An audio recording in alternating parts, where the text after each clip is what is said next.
चलिए जी बच्चों, स्टार्ट करते हैं हम अपना अगला टॉपिक। और ये टॉपिक है ampere circuital law. Ampere circuital law को समझने के लिए या उसको समझने के पहले हम लोग कुछ एनालॉजी कर ले इलेक्ट्रोस्टैटिक्स से, क्योंकि इलेक्ट्रोस्टैटिक्स के साथ में एनालॉजी करने के बाद में इसका हमें एक्चुअल में मतलब समझ में आएगा कि हम इस टॉपिक को क्यों पढ़ रहे हैं। ये टॉपिक बहुत इंपॉर्टेंट है, बहुत आसान है और इसको प्रूव करना भी बहुत आसान है, इसकी एप्लीकेशंस भी बहुत आसान है, मगर इसकी यूटिलिटी आपको समझ में आनी चाहिए। तो इसकी यूटिलिटी में पहले अच्छे से समझा देता हूं और उसके बाद में हम लोग जो है इस टॉपिक को अच्छे से डिस्कस करेंगे। Got the point? तो चलिए अब हम पहले इसके बारे में थोड़ा सा डिस्कस कर लेते हैं। हम लोगों को बहुत अच्छे से पता है कि जो इलेक्ट्रोस्टैटिक्स होती है, इलेक्ट्रोस्टैटिक्स के अंदर में एक बेसिक लॉ है that is called as Coulomb's law. इसका जो बेसिक लॉ है उसे कहते हैं हम लोग कूलम्स लॉ। और कूलम्स लॉ से हम लोग, इसकी मदद से हम लोग इलेक्ट्रिक फील्ड किसी भी सिस्टम की निकाल सकते हैं। ओके, इसके साथ में एक और लॉ है जिसे कहते हैं हम लोग गॉस लॉ। इसे कहते हैं हम लोग गॉस लॉ। अच्छा, गॉस लॉ भी इलेक्ट्रिक फील्ड को निकालने में मदद करता है। मतलब ये दोनों के दोनों लॉज हम लोगों को मदद करते हैं इलेक्ट्रिक फील्ड को निकालने के लिए। Got the point? तो फिर क्वेश्चन आता है कि भैया जब कूलम्स लॉ से हम इलेक्ट्रिक फील्ड निकाल सकते हैं तो गॉस लॉ की जरूरत क्या पड़ी? और जब गॉस लॉ से हम निकाल सकते तो कूलम्स लॉ क्यों पढ़ाया जा रहा है? इसके पीछे एक आंसर है जिसको मैं बस थोड़ी देर में बताने वाला हूं। जिस प्रकार इलेक्ट्रोस्टैटिक्स में दो लॉ हम लोगों को दिए हुए हैं इलेक्ट्रिक फील्ड निकालने के लिए, ठीक उसी तरीके से मैग्नेटोस्टैटिक्स, जिसे हम लोग magnetic effects of electric current भी कहते हैं, इसमें भी दो लॉ है। इसमें पहला लॉ है बायर्ड-सेवर्ट्स लॉ। और ये जो बायर्ड-सेवर्ट्स लॉ है, बायर्ड-सेवर्ट्स लॉ जो है ये मैग्नेटिक फील्ड निकालने में हमारी मदद करता है। और इसके साथ में एक लॉ और है जिसे हम लोग कहते हैं ampere circuital law. Ampere circuital law,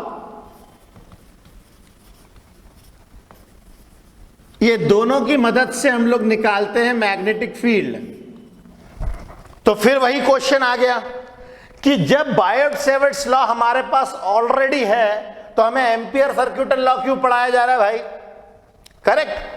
तो इसका आप जवाब आप सुनिए।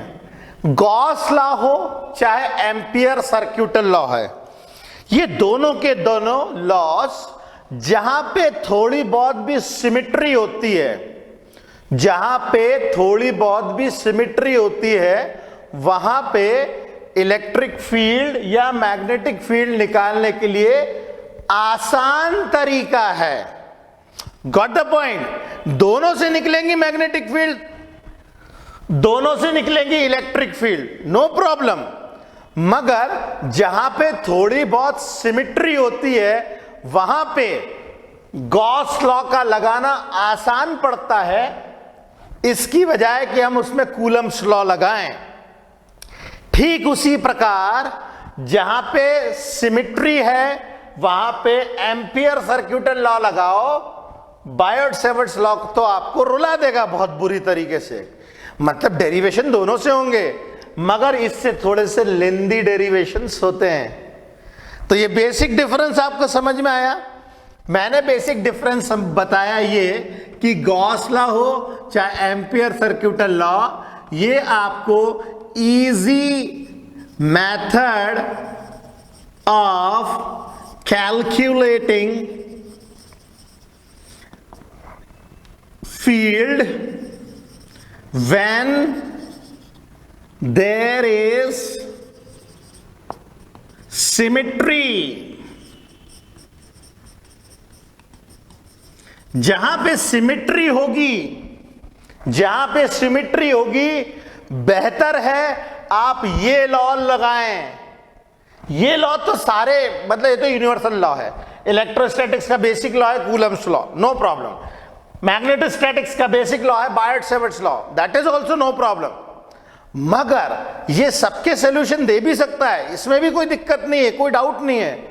मगर जब सिमेट्री की बात आती है, हल्की फुल्की सिमेट्री हो आपके सिस्टम में, तो इसका सॉल्यूशन लेंदी होता है और वो सॉल्यूशन आसानी से झटके में दे देता है, कुछ ही पल में 2-4 लाइन में आपको आंसर दे देगा।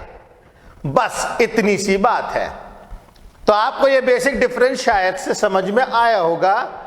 अब इसके बाद हम लोग स्टार्ट करते हैं एम्पियर सर्क्यूटल लॉ। तो चलिए भाई बात करते हैं एम्पियर सर्क्यूटल लॉ की। जैसे कि हमने देख लिया है और डिस्कस कर लिया है कि यदि आपको आसानी से फटाफट मैग्नेटिक फील्ड निकालनी हो तो आप बायट-सैवर्ट्स लॉ की बजाय आप इस्तेमाल करें Ampere circuital law. Same as in electrostatics, जहां पे सिमेट्री हो गॉस लॉ लगाओ, कूलम्स लॉ तो आपको रुला देगा, बहुत लंबा डेरिवेशन जाएगा, ढेर सारे इंटीग्रेशन, ढेर सारे कॉम्प्लिकेशन, ढेर सारे एजम्पशंस लेने पड़ेंगे, तब जाकर के आएगा। जबकि आपको छोटे सॉल्यूशन चाहिए तो इनकी तरफ जाना पड़ेगा। ओके, तो अब हम देखें कि एम्पियर सर्क्यूटल लॉ क्या कहता है।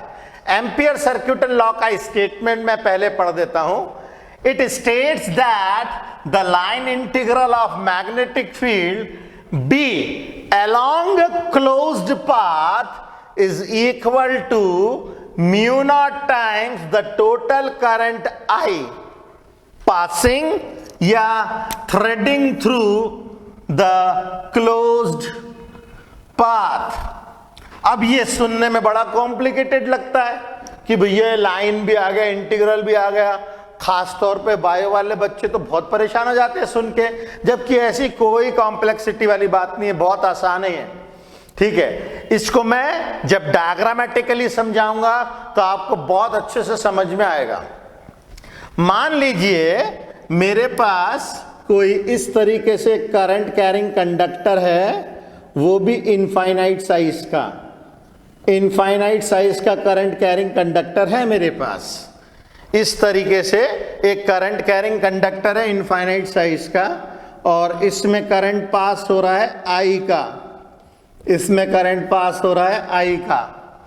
अब इसके चारों तरफ, इसके चारों तरफ हम एक लूप बनाएंगे, इसके चारों तरफ हम एक लूप बनाएंगे, जिस लूप को कहते हैं हम लोग एम्पीरियन लूप।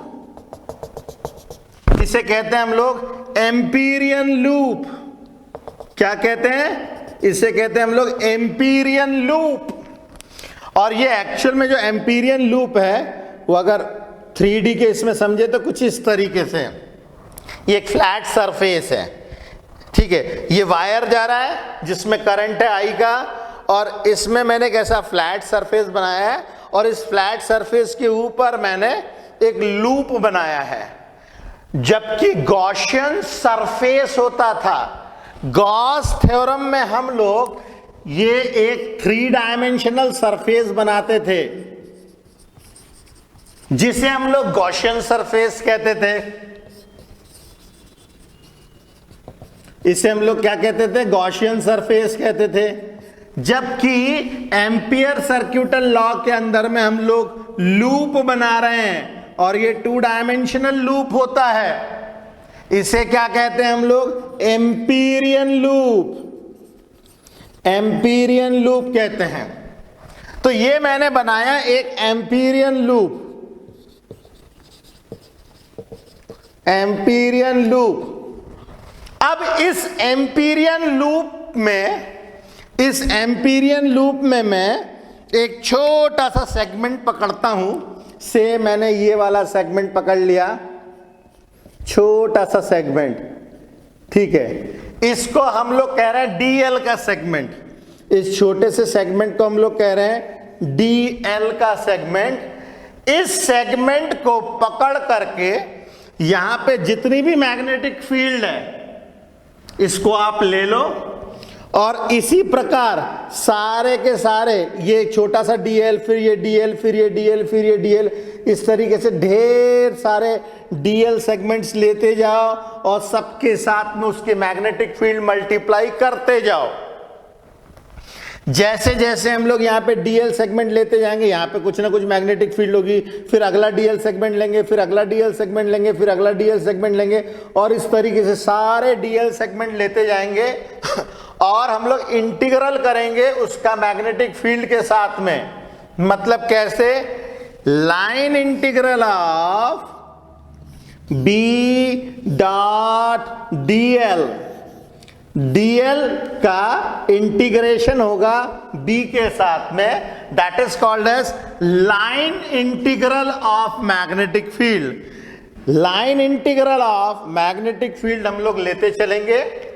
अब यहां पे बहुत सारे बच्चों को यह भी कंफ्यूजन होता है कि भैया यार ये इंटीग्रेशन के साइन के ऊपर ये गोला क्यों लगा दिया आपने? तो ये जो गोला है ये रिप्रेजेंट करता है क्लोज्ड पाथ, ये रिप्रेजेंट करता है क्लोज्ड पाथ।